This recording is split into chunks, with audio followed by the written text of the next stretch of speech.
Bonjour à tous, bienvenue pour cette nouvelle vidéo. Une vidéo aujourd'hui axée sur un contenu théorique parce qu'on va faire donc une review une nouvelle fois sur le site Expertise 360 qui est un site québécois de formation en e-learning. Donc le e-learning, c'est la capacité de vous former à distance en vous connectant donc sur internet, en téléchargeant un contenu de formation et en le regardant quand on veut. Donc moi j'adore ça parce que dès que j'ai un moment, je me forme et c'est vrai que quand on a beaucoup d'activités, se former, partir plusieurs jours à l'étranger ou ailleurs, ça prend du temps, ça coûte également beaucoup d'argent et quand c'est en ligne comme ça permet d'acquérir un contenu vraiment intéressant sans sortir de chez soi.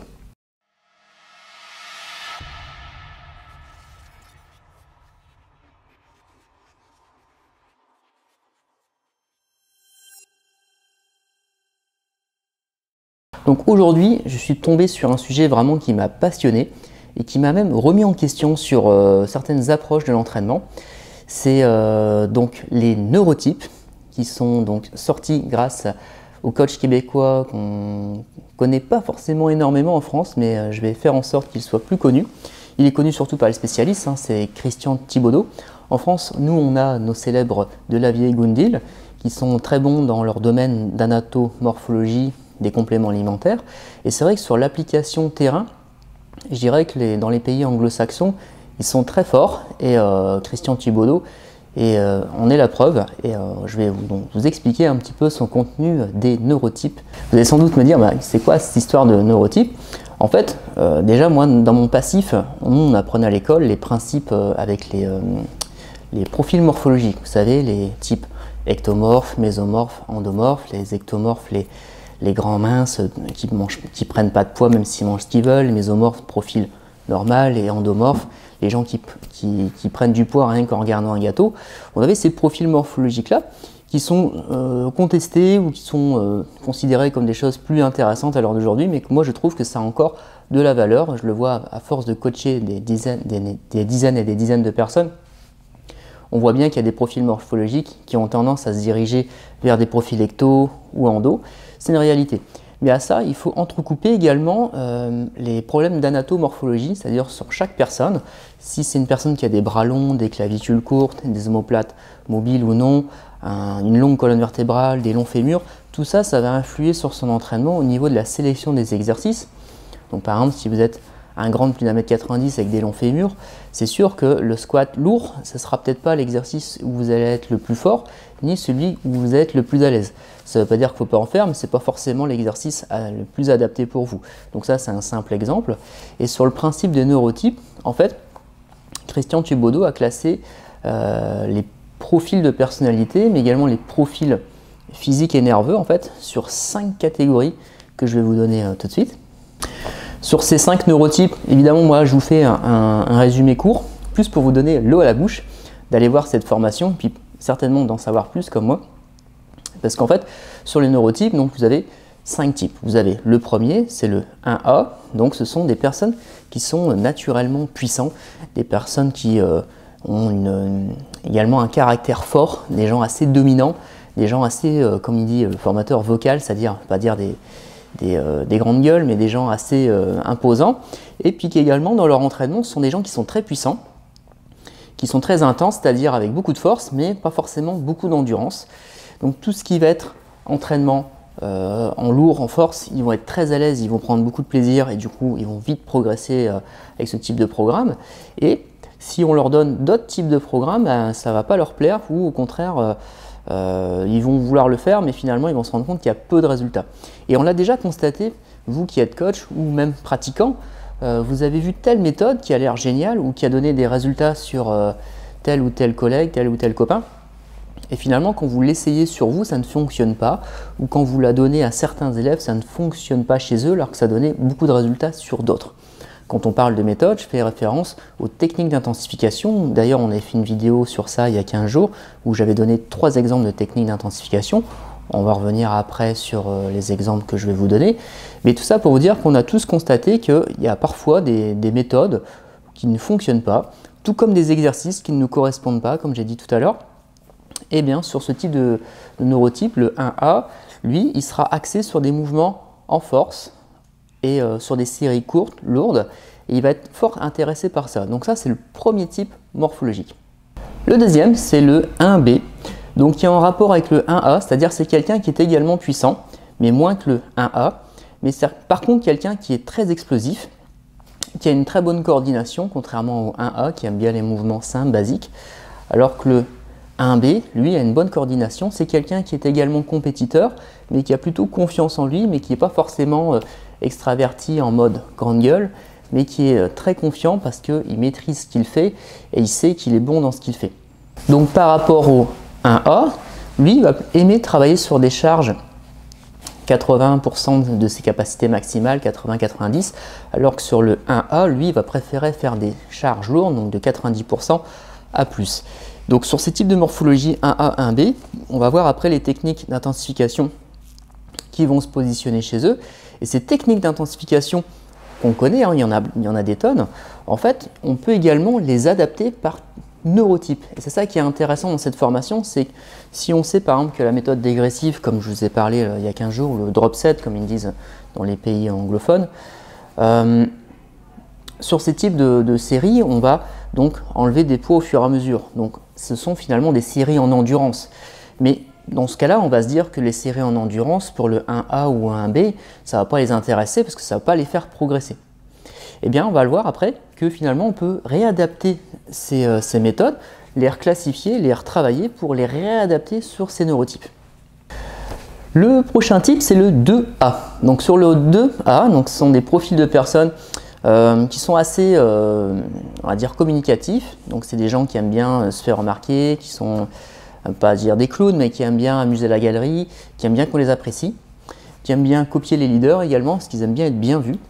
Et ce sont des profils morphologiques où également, dans l'entraînement, il y a beaucoup de choses qui fonctionnent chez eux. Mais comme le dit Christian, il y a beaucoup de choses qui fonctionnent chez eux, mais jamais très longtemps. Donc c'est-à-dire qu'au niveau de la variété des programmes, ils recommandent de changer toutes les 15 jours à 3 semaines leur programme, ce qui n'est pas du tout le cas du 1A par exemple, qui aime bien faire des choses carrées, simples et répétées. Donc sur ce type de personnalité, c'est des gens qui sont assez doués pour le sport, mais qui vont plutôt apprécier l'entraînement en musculation pure pour avoir un ressenti dans les muscles, des sensations de congestion. Ils vont prendre du plaisir à sentir leurs muscles travailler. Ce sont des personnes qui vont apprécier donc des mouvements rapides et qui vont donc trouver leur compte sur la musculation traditionnelle, on va dire quoi. Donc on a le 1A, donc mouvement puissant, en force, avec peu de séries. Il a peu d'endurance et il aime les choses simples, alors que le 1B, il est également puissant, mais il préfère du travail explosif. Il a plus de coordination, mais moins de force. Et le 2A, donc c'est plutôt une personne chez qui tout fonctionne, le lourd, le moyen, le léger, mais qui ne fonctionne pas très longtemps, qu'il a besoin de varier très régulièrement ses programmes et qui a une bonne coordination également. Le suivant, donc, c'est le 2B dans la suite logique. Donc sur le 2B, c'est une personne qui n'a pas énormément confiance en lui, qui manque un peu d'estime de lui. C'est quelqu'un qui est assez discret, qui est très communicatif en duo, c'est-à-dire en parlant avec quelqu'un, mais dans un groupe, on ne l'entend pas vraiment. C'est quelqu'un qui aime l'entraînement en musculation sur le côté congestion-hypertrophie, c'est-à-dire qu'il va prendre du plaisir à sentir l'engorgement de ses muscles pour avoir donc une satisfaction personnelle. Et c'est quelqu'un qui va apprécier les mouvements rapides et par contre qui n'aura pas énormément de force et qui sera plus axé sur un entraînement en série longue, un entraînement en endurance. Donc par exemple sur l'exemple des séries dégressives, sur le 2B, il va vraiment apprécier ce type de travail. C'est quelqu'un qui aime beaucoup cette fameuse connexion cerveau-muscle et qui apprécie à faire les gestes vraiment avec une bonne technicité et qui pour lui prend la peine de bien exécuter les mouvements, ce qui va être à contrario pas forcément le cas pour le 1A qui aime pousser en force et qui se préoccupe moins de l'aspect technique. Enfin le cinquième, le dernier type, c'est le type 3. Donc c'est également une personne qui est assez anxieuse, pour pas dire nerveuse. Donc c'est quelqu'un, ce sont des personnes qui encore une fois vont faire du coup un travail en endurance avec des séries plus légères que le 2B par exemple. Ce sont également des personnes qui aiment bien maîtriser leurs mouvements et qui n'aiment pas qu'on leur change trop souvent leurs exercices parce que justement ça va aller dans le sens de leur anxiété. Donc ils aiment bien maîtriser ce qu'ils font. Et ce sont également des personnes qui n'aiment pas avoir 10 exercices à faire dans la séance, qui préfèrent en avoir 3 ou 4 et que ce soit bien fait, qu'ils les maîtrisent, qu'en avoir plusieurs et être stressés de ne pas savoir s'ils le font correctement. Donc les séries en endurance, 30-40% de leur RM fait que ils vont apprécier ce type de travail, ce qui est complètement à contrario du 1A ou du 1B par exemple. Donc voilà donc les 5 neurotypes. Effectivement là ce n'est juste qu'un résumé et je ne rentre vraiment pas dans le détail.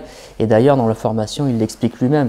Ce que je viens de vous dire en 5 minutes, lui il vous le fait en 1 heure et après il vous explique qu'il y a également tout un cursus de formation qu'il propose, que je vais certainement faire d'ailleurs pour mon plaisir personnel et pour mes connaissances, parce qu'en fait je trouve ça intéressant parce qu'au final ça permet de faire le lien entre tout, c'est-à-dire les profils morphologiques, ecto, méso, endo, l'anatomorphologie à la personne, c'est-à-dire comment adapter un programme, des exercices par rapport à des longueurs de segments, des bras, de jambes, et après selon le profil neurotype, c'est-à-dire à la fois la personnalité de la personne et finalement ce qu'elle aime faire, et c'est souvent ce qu'elle aime faire ce qui lui donne le meilleur résultat. Et ça, moi aussi, je l'ai remarqué depuis 17 ans où je coach des personnes. Je remarque, il me dit, alors ça s'est bien passé, ton bilan, ce programme-là, franchement, j'ai bien apprécié. Ok, et pourquoi tu l'as apprécié? Parce qu'il y avait cette méthode-là que j'ai appréciée, et du coup, je me suis donné peut-être un peu plus que d'habitude, et effectivement, dans les mensurations, la personne a eu des meilleures mesures. Donc, ça prouve également que si dans le programme qu'on reçoit, on prend du plaisir à le faire, on va être d'autant plus stimulé, et plus on stimule les muscles, plus on les fatigue, plus on stimule les fibres, plus elles vont réagir. Donc ça ne veut pas dire de forcément tout le temps coller à ce que veut la personne, mais naturellement ce qu'elle veut, c'est lié à son profil neurotype. Quelqu'un qui aime le travail lourd, il faut lui en donner. Mais évidemment, on ne peut pas lui donner que du lourd toute l'année, sinon il se blesserait, mais on aura tendance à lui mettre plus souvent du lourd avec des cycles de récupération qu'un profil 3 qui lui va détester le lourd. Et moi ça m'est déjà arrivé dans les gens que j'entraîne de faire un cycle de force avec des personnes, que ça n'avait aucun sens parce qu'en fait ils n'ont pas du tout apprécié ce travail et ils étaient d'ailleurs très mauvais là-dedans. Et on se dit oui c'est nécessaire, il faut leur faire de la force.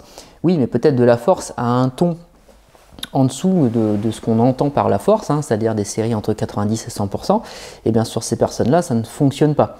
Donc on aura intérêt plutôt à travailler à 80-90% sur des RM un peu plus, des répétitions, plutôt 3-4 répétitions, que de leur faire des max à 100%. Donc tout ça, je trouve ça vraiment passionnant, vraiment intéressant. Et tout ça, ça se complète avec les auteurs français plus les auteurs anglophones, et finalement c'est excellent pour nous en tant que coach de pouvoir prendre du recul sur ça et de mieux comprendre aussi les gens qu'on entraîne et se rendre compte que si telle méthode a fonctionné, c'est peut-être que c'est lié également à son neurotype, et que si en plus dans les exercices qu'on a choisis c'est bien spécifique par rapport à l'anatomie de la personne et que sur sa profil morphologique on se rend compte que par exemple moi j'ai des filles qui sont profil ectomorphes, on sait que plus de 4 fois par semaine c'est contre-productif, on les entraîne 3 à 4 fois. Et on sait que par rapport à leur nutrition, forcément, ça va implémenter tout un principe d'alimentation spécifique à ce type de morphologie qui va permettre à certaines personnes de vraiment progresser si en plus on sait lui associer les méthodes qui vont avec. Après, c'est pas parce que vous êtes ectomorphe que vous n'avez pas aimé la force, au contraire, moi j'ai des gens ectomorphes, souvent des gens nerveux, ils sont très puissants et par contre ils ne sont pas endurants. Et inversement, donc tout ça c'est intéressant, c'est pour ça que quand on fait le suivi de quelqu'un, ça prend du temps pour le connaître, donc c'est pas qu'on vous prend pour des rats de laboratoire, mais ça prend du temps pour connaître les gens, et c'est souvent au bout de plusieurs mois, voire plusieurs années, qu'on a les meilleurs résultats, parce qu'en fait on se rend compte que ce type de personne va vers telle méthode ou va vers tel profil, et après avec l'expérience on arrive à le détecter plus vite. Donc pour en revenir sur ce que je disais tout à l'heure sur l'adaptation des méthodes d'intensification, parce qu'aujourd'hui faire des séries de 10, 15, 20, 8, c'est très bien au début, parce qu'au final quand quelqu'un commence la musculation, il réagit finalement pour ainsi dire à tout, c'est-à-dire au lourd, au léger, à l'endurance, il va progresser. Mais à un moment donné, quand votre abonné il ne progresse plus, c'est-à-dire au bout de 3 ans, ou quand il a atteint son plateau, il est arrivé à 4 ans, il ne progresse plus, c'est là, en le connaissant mieux, qu'on va pouvoir lui faire franchir encore certains paliers de manière naturelle, c'est-à-dire sans produit dopant, en le connaissant mieux et surtout en connaissant ce que son corps a besoin et également le relier à sa personnalité. Donc si on prend le principe des séries dégressives, forcément pour un 1A, faire de l'endurance, ça n'a pas de sens. Par contre, si on lui fait des séries dégressives avec une première série de 4 répétitions à 90% de son max. Tout de suite après, on enlève juste 10-15%, on lui demande de refaire une série plus légère de 6 reps. On est toujours sur le principe d'une série dégressive, qu'on va peut-être pas chapeauter sur 3-4 séries derrière, on va juste peut-être en faire 2, mais il aura son dégressif adapté à lui, donc ce sera un dégressif en lourd, un drop set neurologique, comme le dit Christian Thibaudeau. Sur le même principe, sur la méthode rest-pause, la récupération partielle, si vous faites d'habitude la méthode récupération partielle, c'est 8 répétitions, et à la 8e, je suis à la rupture, je pose, j'attends 10-15 secondes et je vais en chercher 2. Donc ça a fonctionné pour les profils 2B par exemple. Par contre, si on veut le réadapter pour un 1A, on va lui demander de faire une série peut-être de 4 répétitions en lourd à l'échec, et une fois qu'il a atteint son échec, il attend 20 secondes et il va gratter 2 répétitions derrière pour arriver à 6 répétitions.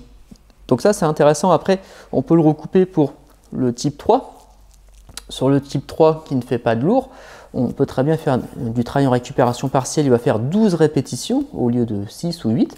Il va faire 12 répétitions sans forcément aller à l'échec. Il va poser, il va attendre seulement 10 secondes parce que c'est quelqu'un qui est endurant, donc qui récupère vite. Et derrière, on va regratter 2-3 reps sur ce même principe. Donc on a utilisé la méthode rest-pause, la récupération partielle, et on l'a simplement adapté au neurotype. Et au final, les techniques d'intensification, on peut tous les recadrer par rapport à la personne qu'on a face à soi. Et ça, c'est quelque chose que je n'avais pas forcément entrevu tout de suite. Ça m'était déjà arrivé de le faire, mais on va dire par expérience en fait, ou par adaptation ou par feedback. Votre abonné vous dit je sens rien, écoute, fais plus lourd, ou au contraire, fais moins lourd et essaye. Comme ça je sens mieux. Et là, c'est vrai qu'avec le principe de neurotype, qu'on y croit, on n'y croit pas, effectivement, là on sait mettre peut-être les personnes dans des cases, ou du moins dans plusieurs cases, parce que là, je vais faire le test avec un de mes abonnés qui a vraiment envie de le faire aussi parce qu'il s'y est intéressé. Lui, il est entre le 1B et le 2A. Donc du coup, il est à cheval, un peu comme le personne qui est entre le ectomorphe et mésomorphe. Parce que vous n'êtes jamais forcément complètement 1A ou complètement 3, ça arrive, mais parfois on est à cheval. Donc tout ça, je trouve ça vraiment intéressant. Dites-le moi également ce que vous en pensez dans les commentaires. Ce que je pense faire, c'est une deuxième vidéo sur les neurotypes, en vous montrant les résultats que j'ai obtenus avec les abonnés qui ont voulu se prêter au jeu, parce que les gens que j'entraîne, ça fait parfois plusieurs années que je les ai, et quand on arrive à un fameux stade de plateau, on cherche des solutions pour les faire encore progresser. Et à un moment donné, quand vous entraînez naturellement, la progression elle est infime. Et c'est justement en optimisant la nutrition, en optimisant les compléments alimentaires et en s'intéressant à ce qui se fait autour de l'entraînement, parce qu'il ne faut pas se mettre des œillères. Personnellement, comme je vous disais, moi ça fait 17 ans que j'encadre des personnes, j'entends parler de neurotypes, j'y m'intéresse, j'hésite pas à me remettre en question, et pourquoi pas après tester. Et après, si je me rends compte que effectivement ça fonctionne bien, je ne vais pas hésiter à utiliser la méthode de Christian et à le coupler également avec mes expériences et puis les formations qu'on a en France. Voilà, j'espère que cette vidéo vous a plu et que j'ai été suffisamment clair, parce que c'est vrai que c'est un sujet qui finalement il peut être à la fois complexe et simple. Et à expliquer d'une manière simple comme ça en quelques minutes, c'est pas si évident que ça, donc n'hésitez pas à le mettre dans les commentaires si vous avez besoin de précision. De toute façon, si vous voulez vraiment creuser le sujet, vous cliquez sur la barre ci-dessous, vous allez voir le lien pour la formation. Donc c'est une formation qui dure à peu près 1 heure en vidéo. Et après, c'est sûr que si vous voulez aller encore plus loin dans l'expertise et que vous avez besoin de contenu, ou vous avez besoin de faire le test pour savoir également de quel type de neurotype vous êtes, vous pourrez donc aller voir sur le site de Christian et vous faire votre propre opinion. Dans tous les cas, ça ne coûte rien de tester, et même si à l'heure d'aujourd'hui les salles sont encore fermées, vous pouvez déjà savoir quel type vous êtes, et finalement vous allez vous retrouver en fait dans les descriptifs, et après vous allez pouvoir tester des techniques d'intensification chez vous avec pas forcément beaucoup de matériel. Et vous allez voir que dans la vidéo, je vous donne d'autres méthodes que je ne vous cite pas là, parce que ce n'est pas le but de vous expliquer les 4 méthodes qu'il explique dans la vidéo. Là, je vous ai simplement parlé du drop set et du rest pause. Évidemment, il y en a plein d'autres. Et c'est toutes ces techniques-là, finalement, qui relancent un peu toute cette envie de s'entraîner. Parce que c'est vrai que quand vous avez des méthodes axées sur la force et vous dites bah ouais moi j'aime pas trop ça, puis en fait vous dites bah ouais mais si je les réadapte en faisant peut-être des séries un tout petit peu plus longues ou en réduisant le temps de repos, bah tout de suite on reprend du plaisir et on se dit bah tiens je vais tester quoi, ça remotive, hein. Donc voilà, j'espère que cette vidéo vous a plu et puis que ça va vous donner des idées également d'entraînement ou de programme. Si vous avez besoin d'aide également, je suis disponible pour m'occuper de vous via mes réseaux sociaux ou simplement en me mettant un commentaire dans la vidéo où je vous recontacte. Et là, je vous dis donc la semaine prochaine pour la suite des vidéos. Et d'ici là, n'oubliez pas, on se sent toujours mieux après une séance de sport.